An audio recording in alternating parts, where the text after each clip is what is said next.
Hi guys, my name's Portia and my major is Applied Health and Fitness with a minor in Business Administration. The reason I chose to major in Applied Health and Fitness was because I've played sports for like 10 years of my life, which is half of my life. And also, I've always lived an athletic lifestyle. So for me, it was really important for me to study something that was going to allow me to make sure that I was able to keep both of those in my life. And I just felt like Applied Health and Fitness was the best fit for me. The reason I'm minoring in business administration is because I've always had a entrepreneurial idea to open up my own practice or business when it comes to working with athletes, like if I wanted to do physical therapy or occupational therapy, or I could also open up my own personal training or fitness instructing, like a gym, or opening up my own gym seems a little high, but in general, that was kind of like my idea, which is why I am taking these business classes, so that if I do decide to open up my own business and go the entrepreneur route, I have some of the knowledge to be able to do that.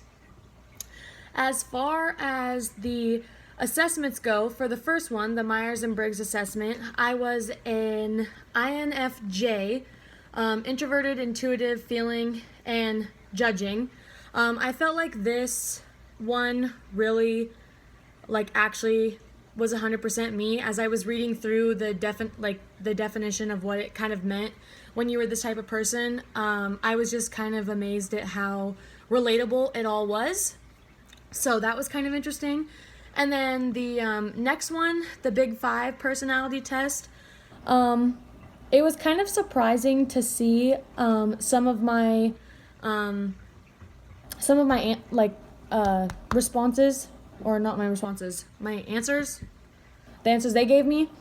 One of them was the open-mindedness, which I was kind of right in the middle between closed-minded and wanting to try new things.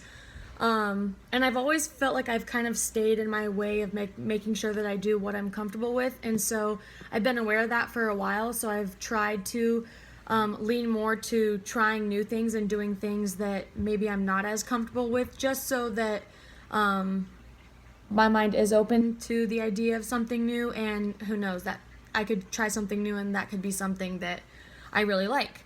And then as far as the conscientiousness goes, I'm definitely really organized and reliable, which was not a super big surprise to me because I have always been that way.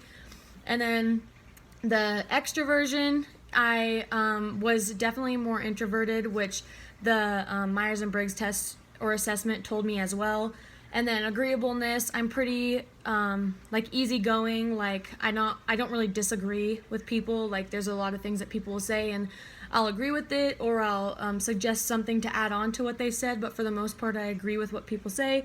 And then the only issue that I think I had really was that I'm super nervous and anxious, and I've also been aware of that for several years, and that's something that I've tried to work on too. But it's still nice to know that about myself. And then the last one, the value one, most of my important values were the same as all others, and then my least important were also the same as very similar to other people that have taken this test. So knowing all this stuff about me is important to me personally, because it helps keep me in check and know what my strengths and weaknesses are. And if I know that about myself personally, then it will help benefit not only myself, but also any other people that I may be working with, whether that's in an organization or as a team member, because I will know these things about myself, so I'll be able to work with them and be like, hey, here are my strengths, here are my weaknesses. It won't be something where they give me an assignment and I just kind of be like, oh yeah, I can do that, even if it's something that I can't. So it's nice to know that these are all things that will help me be a better teammate and member to an organization, and just being aware of them in general and letting people know, I think is helpful for everyone.